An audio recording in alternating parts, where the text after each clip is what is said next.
Good morning, everybody. It's Saturday, January 18th, 2020. And my mascots are back here and back watching me work. Got a candle going on. It's kind of nice. We've had lots of rain here in my neck of the woods. I don't know about you, but a lot of stuff making the ground all wet and been pretty neat. Well, the doing the math and searching for the best solutions to battery storage. And I know everybody has a lot of ideas of things going out there. One of the guys I just recently got familiar with is into the Tesla batteries. And it seems like Tesla batteries are available because people wreck their Teslas. Evidently, that people that have all the money seem to have a lot of automobile accidents, and then on top of that, instead of repairing the batteries when they go bad,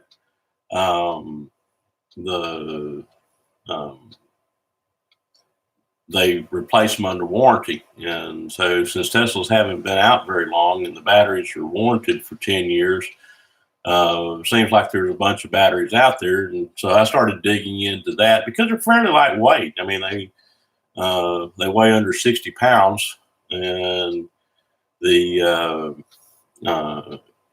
each battery is basically a 24-volt battery. So they stack them and to get 48 in series, and the kilowatt hours that's available there is, or as far as amp hours, is about 5 amp hours per battery. Okay, so you have 2 in series, that's 5 amp hours, and then you put 2 more in parallel for 6 batteries, and that's 10.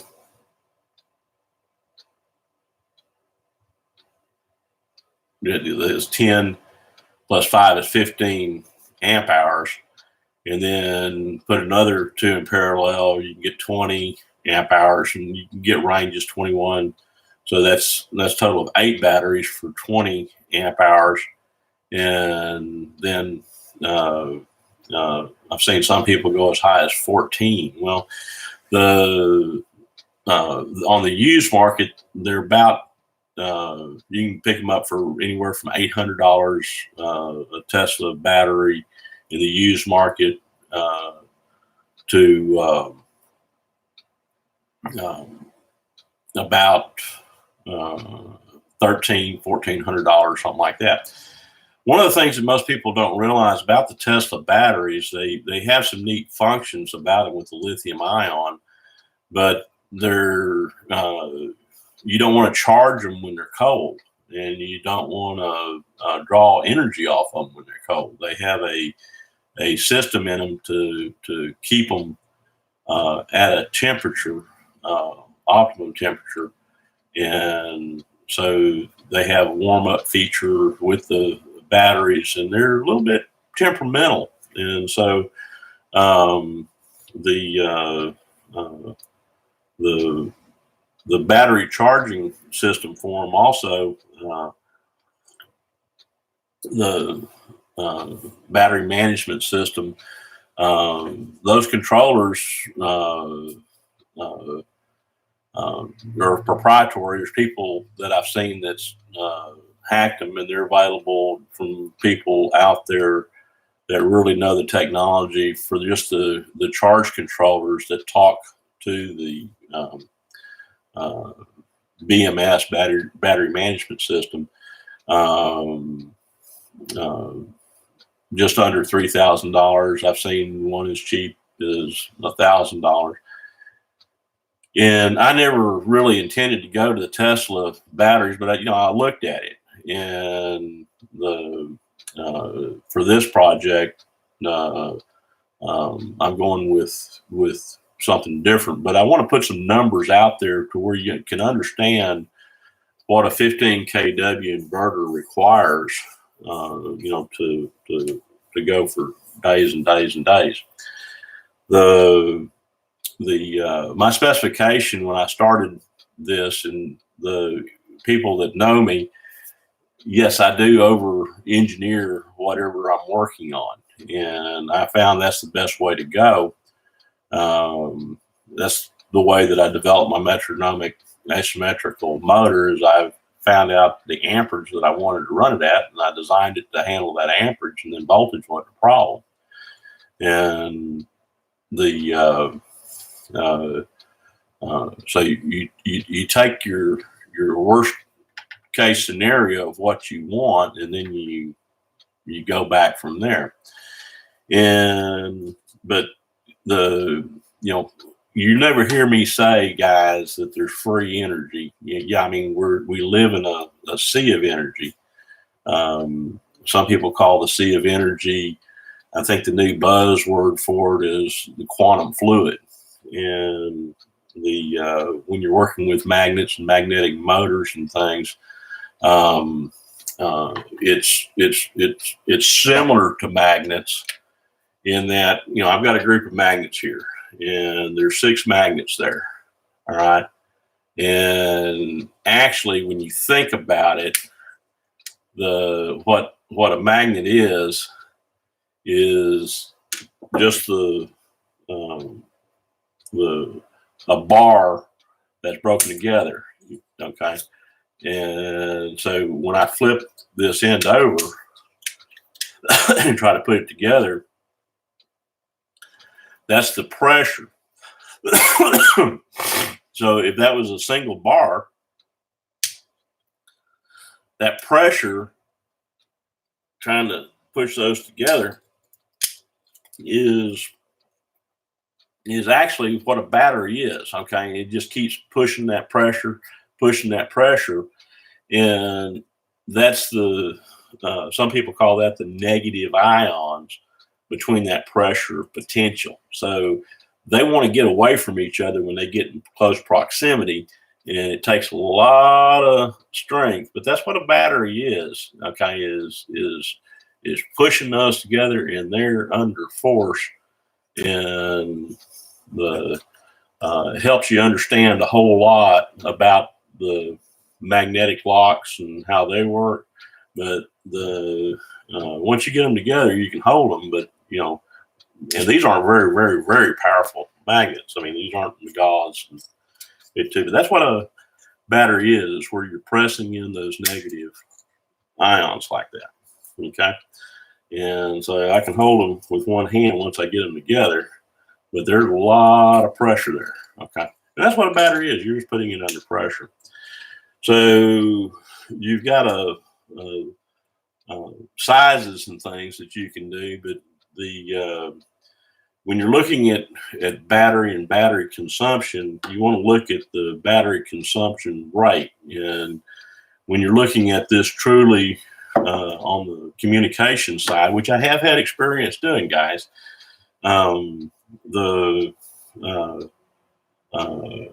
physically it takes to do the job big batteries, and you'll see why here in a minute. So a lot of people are proposing to do, some say you can do it with 6 Tesla batteries and to get about 21 kilowatt hours with 6. Some people even jump it up and say 30, but their math, check their math out, because the way my math works out and what they're saying, it doesn't come together. Okay. I mean, it's just they have it in series and they have it in parallel, and they're not quite working their math out right. But just like this little piece of paper right here, when you calculate it out, that's 15,000 kW, 15,000 watts. Okay, if you're running 15,000 watts for 72 hours or 3 days, okay, and my specification is going for 9 days, that's 1080 kilowatt hours. Okay, and so 3 times that to go 9 days.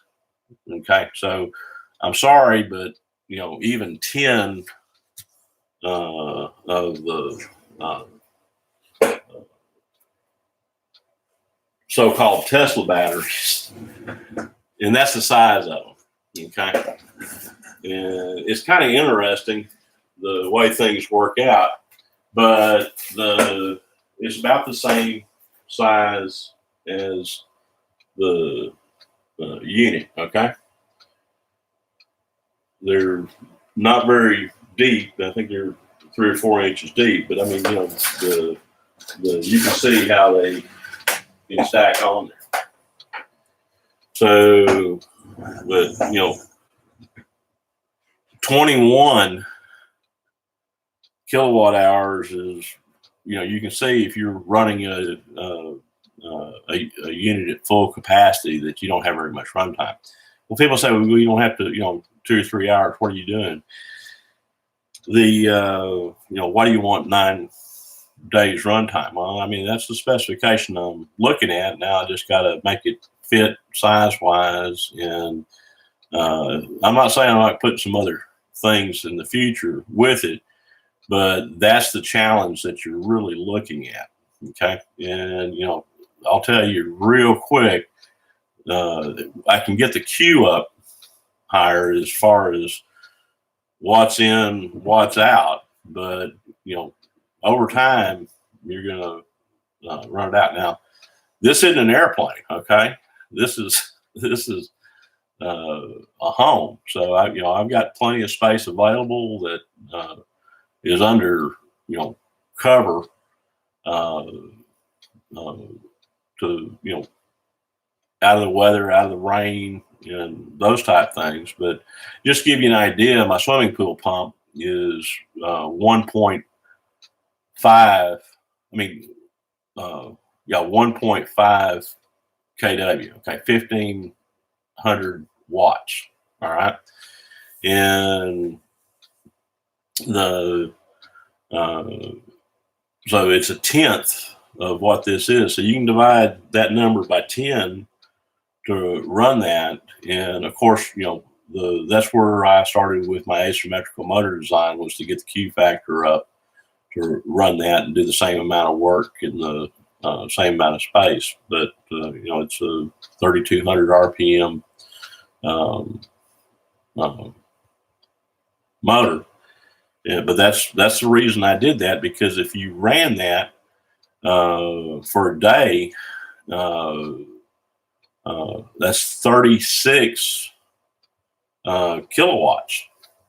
Okay, so you do the math, and at the end of the year it comes up. So that's the reason I did it. People say, well, why hadn't you put that on the market for swimming pool motors? Well, the technology can get a little bit better, but you can get the Q up, but there's still things you got to see in there to put that together. So you don't really own it until you actually get there and do it. So I'm in the planning stages of finding batteries. So whether you're looking at railroad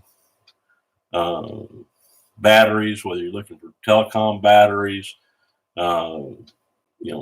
that power needs to be there in the design and able to take it.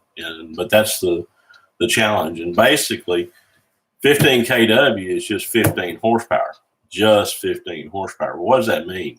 Okay. And that's a big problem. Hope y'all have some ideas and share them with me. That's what I'm working on. And the 48 volt system, and but for 3 days that calculates out to 1,080 kilowatts. Okay, just to run 3 days, and that's a third of 9 days. So share your ideas and come out there. You know, I know the direction I'm going. I know that batteries, all the inverters and everything, that part's easy and inexpensive. Okay, and I don't sell anything. Okay, I'm not here to sell you inverters. I'm not here to give you name brands or anything. I'm going to share the technology with you and what's possible, and let's reason together to do it. I'm doing this project for my own home, and but even with being able to negotiate deals directly from the manufacturers. Now, I found the source for this type of inverter, and it took a lot of digging to find the actual source. They had, one person says he's a source, he's not. And I did find the source. And so if you're really interested in doing that, I can hook you up. The only thing is to be cost effective, you do need to buy 3 of them. But it's the shipping direct is a little over $1,000 from the source just for the shipping alone. So that's the reason you need to buy 3 of them to be cost effective. And I can share that with you on a one-by-one basis. If you're wanting to collaborate with your other friends and stuff like that, I'll share that information, no charge. Get that through.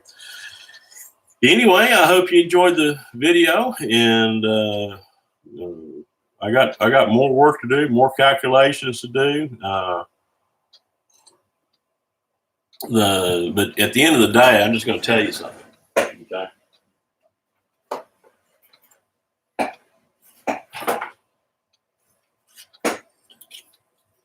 It's an inverter. Okay.